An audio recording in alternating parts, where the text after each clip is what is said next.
Calm Down with Erin and Charissa is a production of iHeartRadio. Seasons change.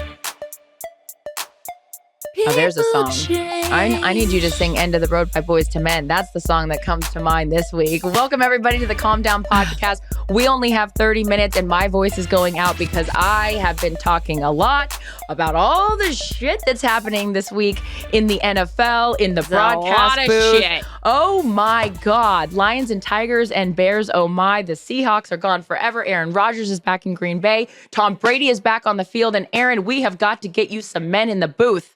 Sister, where do you want to begin? I mean, Boys, men, ABC. Yeah, I need all the men in the booth, women in the booth, all the booth. How we doing? I First mean, of all, we're great. Are you under the weather? What do you got? You've got the hot Delilah. This voice, normally it would be from one from partying, but it wasn't from partying. Yeah. The other one it would be is if I was getting sick, but I'm not sick. COVID-free, took a test yesterday. I've just had this nagging cough that's now making me hoarse, but here we are. Speaking of horses or Broncos, Russell Wilson. Oh, it's going to be weird to see him in the uni. Great uni, by the way, but going to be weird to see him in Go Broncos doesn't quite roll off the tongue like Go Hawks does. But Hawks. This has been an insane. Yeah, what's going to be his thing after, instead of the Go Hawks? What is it? Go Broncos. Go Broncos. What is it? Broncos is 2 syllables. Hawks is 1. You've got to make it 1 syllable, unless he says giddy Go up. Hawks. But again, maybe it'll be let me see you 1-2 step. I don't know. Oh, I mean, the love possibilities are endless. It has been a crazy week, as everybody knows the headlines now. Tom Brady is back in Tampa, and we spoke about it. If you guys haven't heard the pregame, it's a little precursory conversation Aaron and I have prior to doing the full podcast, but we sort of dabbled in the conversation over there on Tom Brady. Aaron sent me an all caps text saying, thank God, after a week where she was involved in a lot of headlines as far as her teammates leaving the booth. We will get to that in a second. But Tom Brady, let's start with the positive here, is coming back. You get one word to sum up how you feel about this. Yeah, that works. It's just good for football. It is. It's good that he's back. I was going to ask you this. We saw Jalen Ramsey's reaction and what he posted on Instagram about, playing Tom and everything. And what do you think other players thought? What do you think their one word reaction was when the news broke yesterday that he was coming back? Well, I wish that the news. So I told you I saw Julian Edelman the night before at a restaurant. And then the next day the news came out that Brady was coming back. Well, we got to get Jules on the show because Julian will have all kinds of comments about this. But I would imagine players think one of two things. His own teammates are like, let's fucking go. And then any other guy that has to face him is like, of course he's coming back. And I never thought he was actually going to leave. In that, you didn't.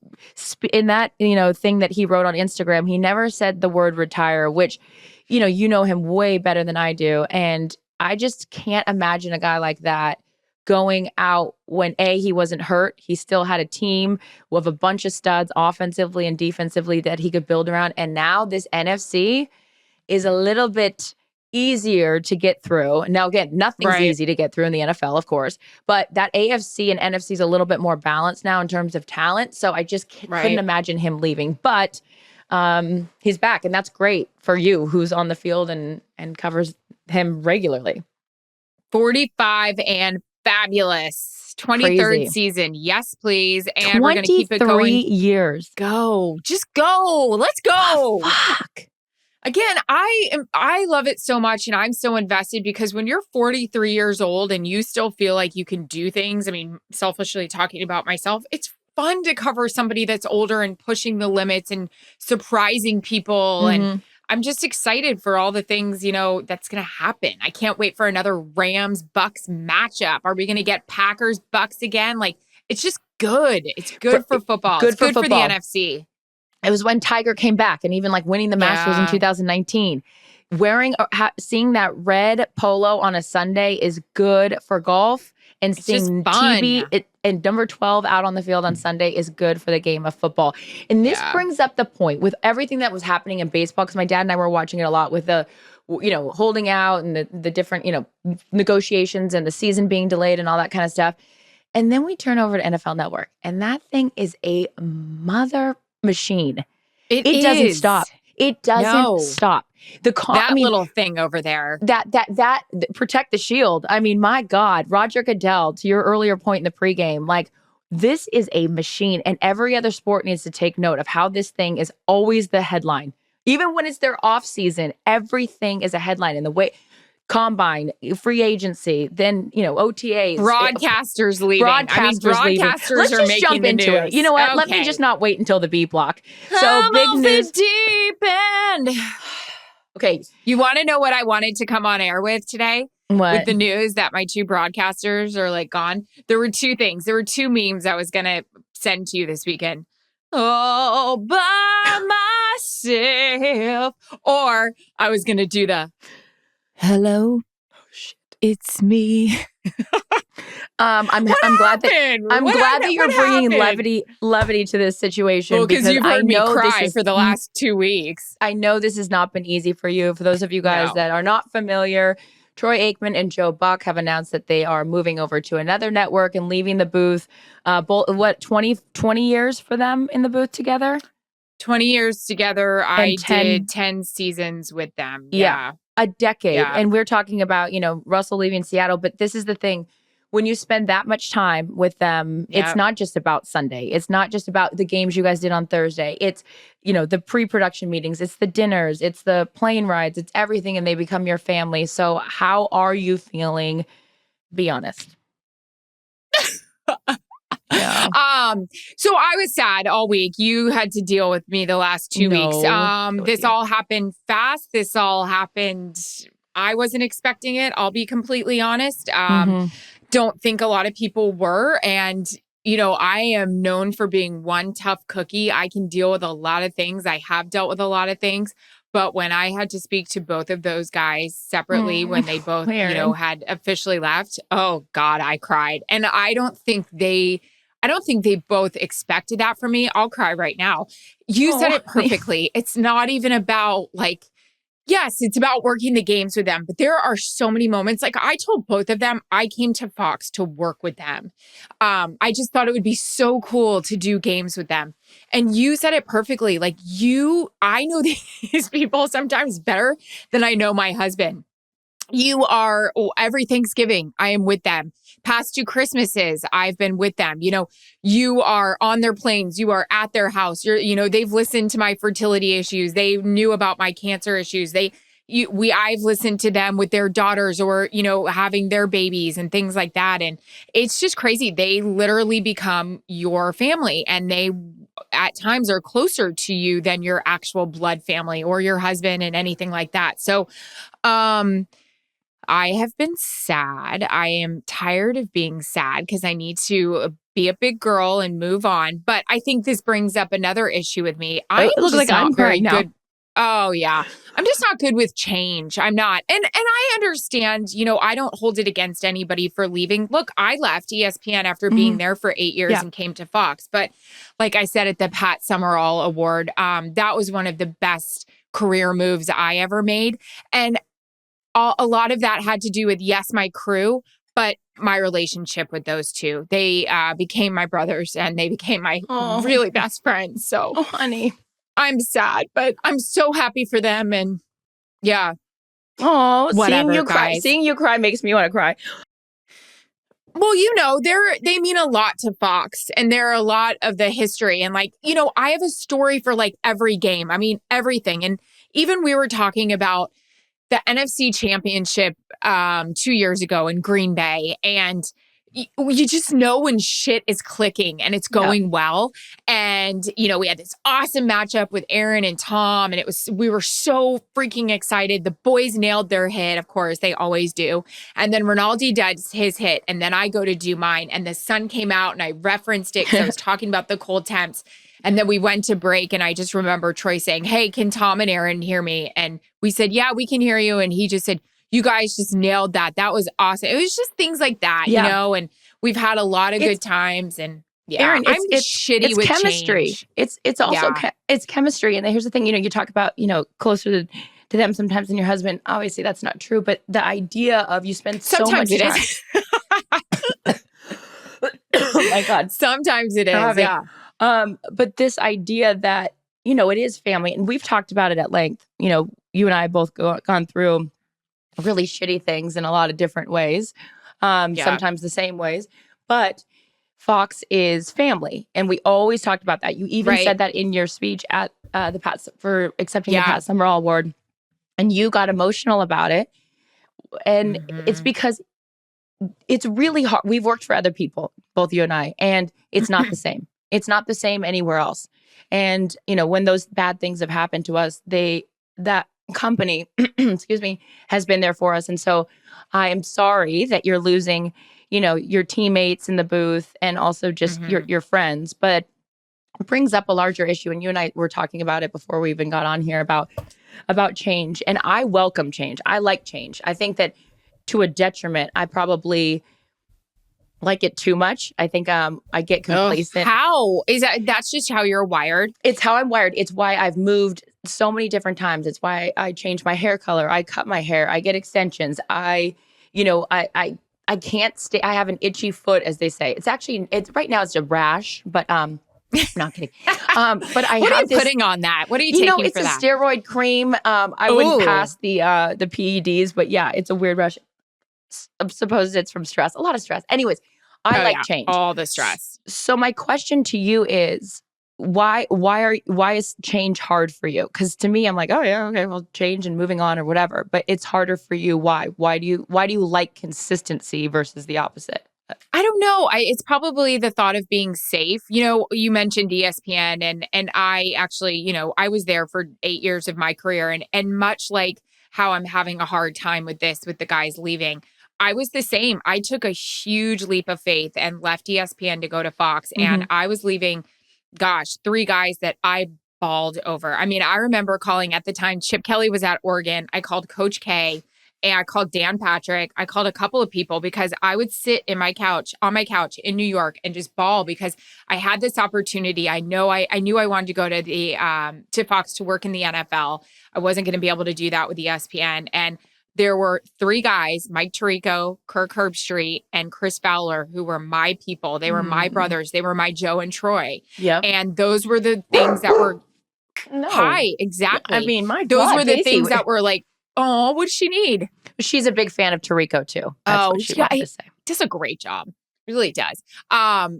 Those were what was holding me back at ESPN. I was like, no, but I have my family there. And the day it was announced, I couldn't even call those guys. I was actually trying to remember if I called them because I was so upset to leave them. So I was able to deal with that. And then I was able to come to Fox and make, 2 new best friends in Joe and Troy. So look, life goes on. I need to remember those things. But it just brings up a really big thing with me, how I just don't accept change. I will say this. I feel like the tears, and I think the boys have been very surprised. I think our management has been surprised about my reaction because I don't cry a lot in front of other people, but I've been very vulnerable and open about my thoughts about them leaving.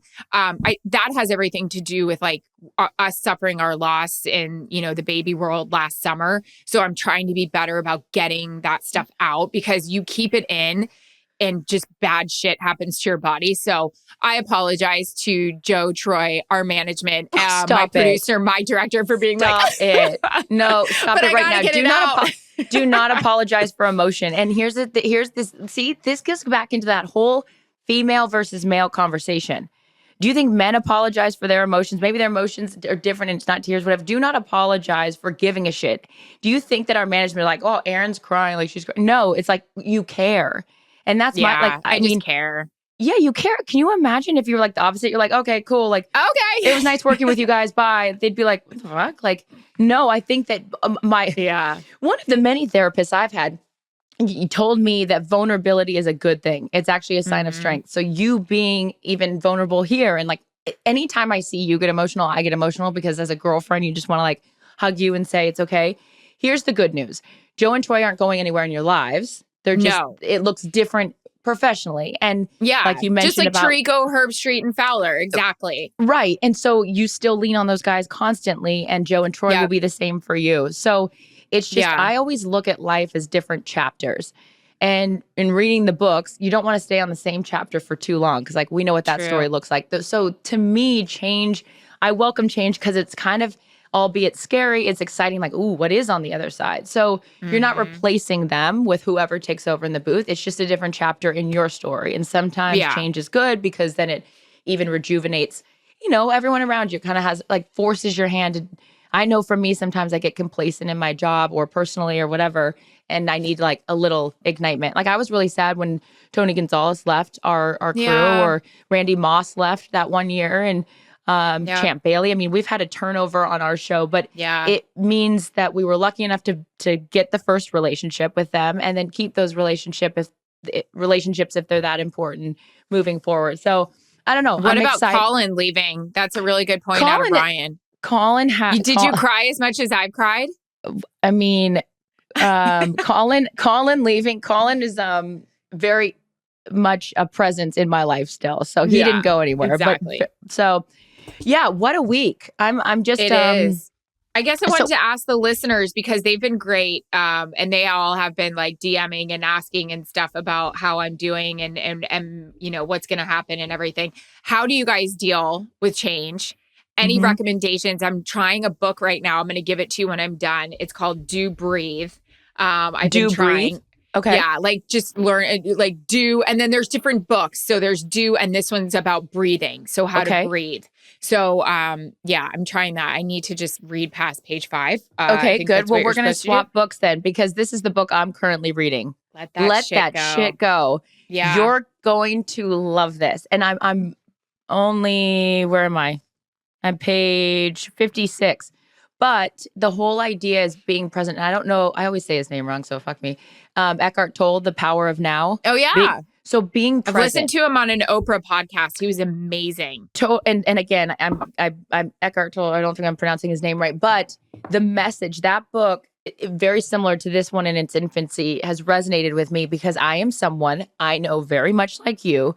We would be in acupuncture. We'd be in yoga, thinking about all the other things we're supposed to be doing and not being present in the moment. So this book is a lot about when you're driving in your car, don't think about all the other things you have to do. Just think about, I'm driving in the car and I'm happy that it's a sunny day and I'm focused on like the joy that it's bringing you, to not be in a rush or whatever those things are, instead of always thinking, another thing that I'm doing, and I think you should do this too, because I know, and Jarrett would back me up on this, you and your phone are attached a lot.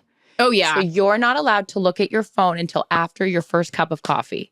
And why that's important is because for me, I was waking up in the morning and I would open my email and already have all of these things, like with House and Home or with ever, that were problems. This wasn't delivered. This wasn't done right. And I'm like, now I'm in a bad mood and I haven't even gotten out of bed. Yes. Haven't even gotten out of bed and I'm already like, fuck, I hate this day. Yes. So have our cup of coffee or tea or athletic greens or whatever it is that you're going to have. And then open your email. So I don't know. I just think that I'm trying to do little things because there's a lot of change going on in my personal life and professionally, like figuring out sort of how to balance those things and not be overwhelmed by change. I think I'll try anything once. So any suggestion that people have for us managing that would be amazing. I agree. I love the phone thing. I need to be better with that. I usually get up before Jarrett or if like he gets up and goes to the bathroom, I'm like already on my phone and he's always saying what's going on in the world. Yeah. So you're right. It totally sets your mood. There's no need for that. And I do want to say this just to tie a bow on everything with the change that's happening at Fox. I do have faith in our network. That's just the one thing I know, like, look, they, have obviously been an amazing network for so long. It's just my issue. I'm the one that like needs to let shit go. And that's another thing I'm really trying hard. And wow, I'll just like therapy, pour it all out there. It's been a tough month in terms of, my best friends / brothers are leaving me.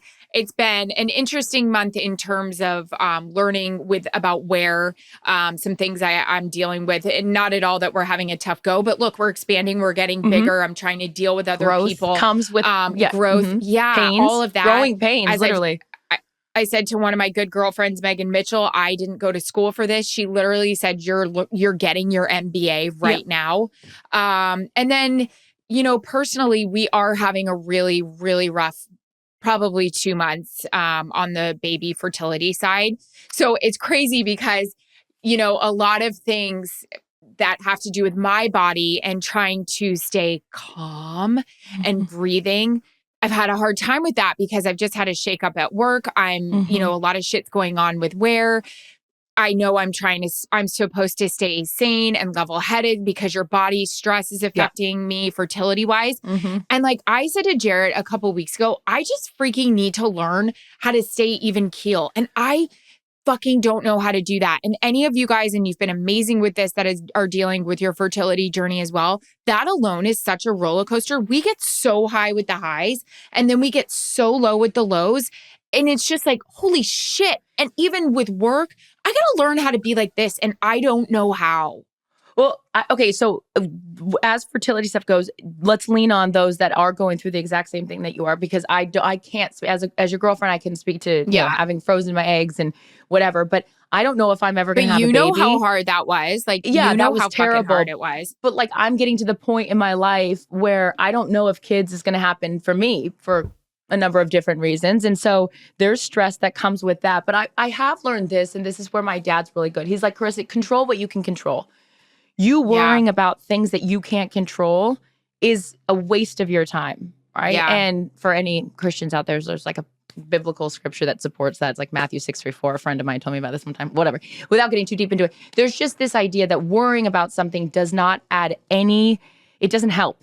Like, what is worry? I know. It's just a toxin. And as someone who's went through a lot of health stuff this past year, with the appendix, with the facial spasm, now I had a weird rash. Like, my body is saying, yo. By the way, the rash is on your knee. Let's be honest about it. We don't want people getting concerned or like making shit up where this rash is. There is a my rash. girl's good. I'd be very honest. I've never had Above a rash the belt. anywhere else. Okay. I've never had anything else. And But we're not judging people that have. Stuff happens. Oh my God. No. In fact, we'd like to hear your story. But yeah, your body is going to tell you, and I say this to you all the time, you're really good about taking care of your body. You're really good about acupuncture, all the green juices, the bone broth, that kind of stuff.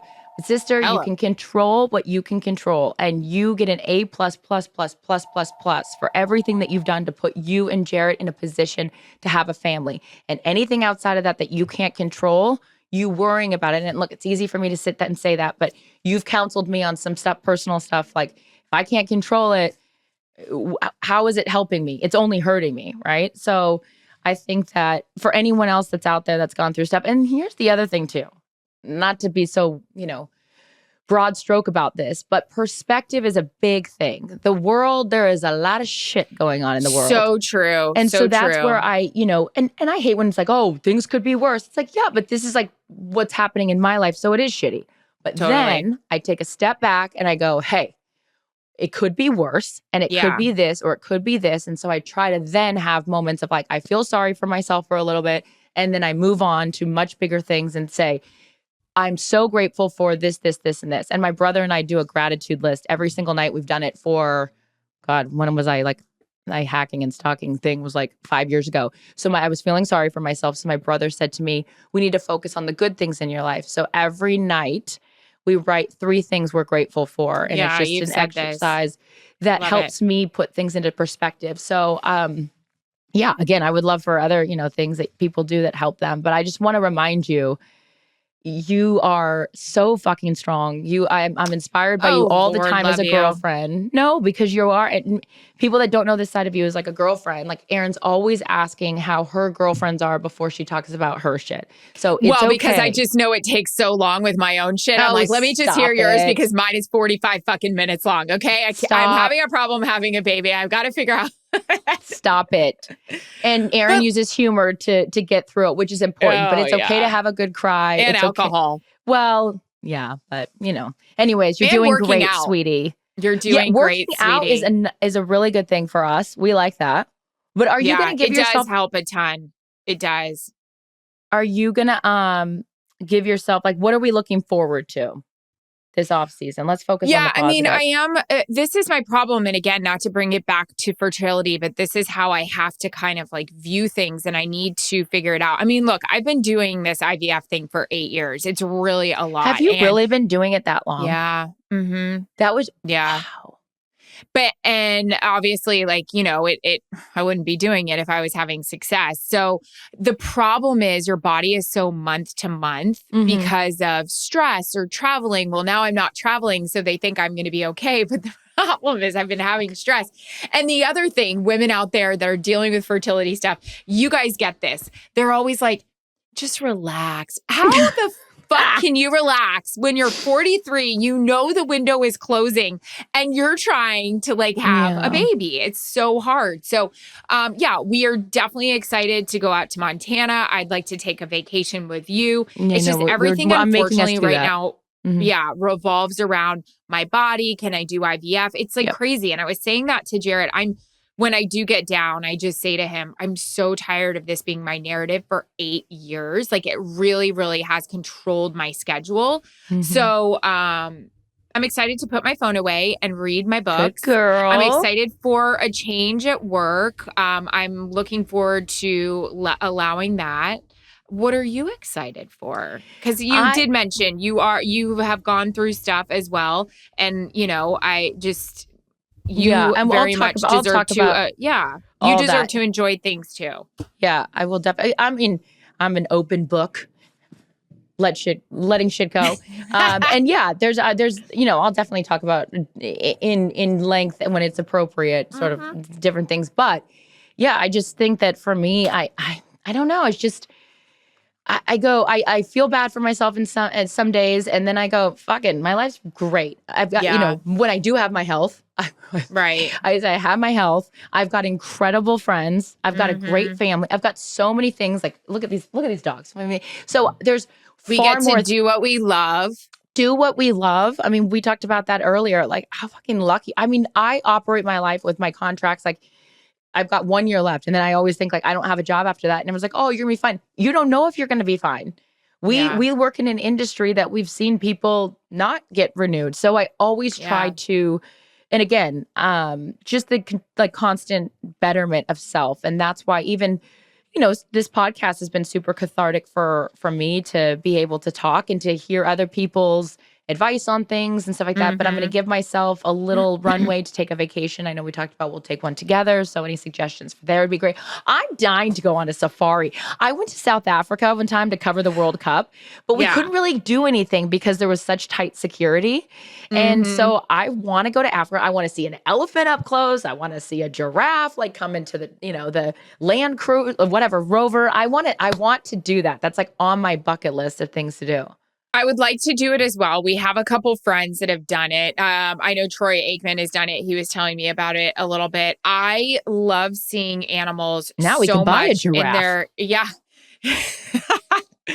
I love seeing animals in their natural habitat, in their environment, and not in captivity. I'm very big on that. But it would scare the shit out of me. It would be amazing. No. I know I'd be crying left and right, just seeing that's how I am when I get to see you whales. would be singing the Lion King soundtrack like every 5 minutes. I know. It's so good. It would be great. I just would be, you see these crazy ass pictures of elephants charging these Jeeps and shit. And I'm like, I have zero interest in getting that close. I'll be out there in the fields doing snow angels and you'll be like, get in the car. Yeah. No, I love it. Yeah. I love it all.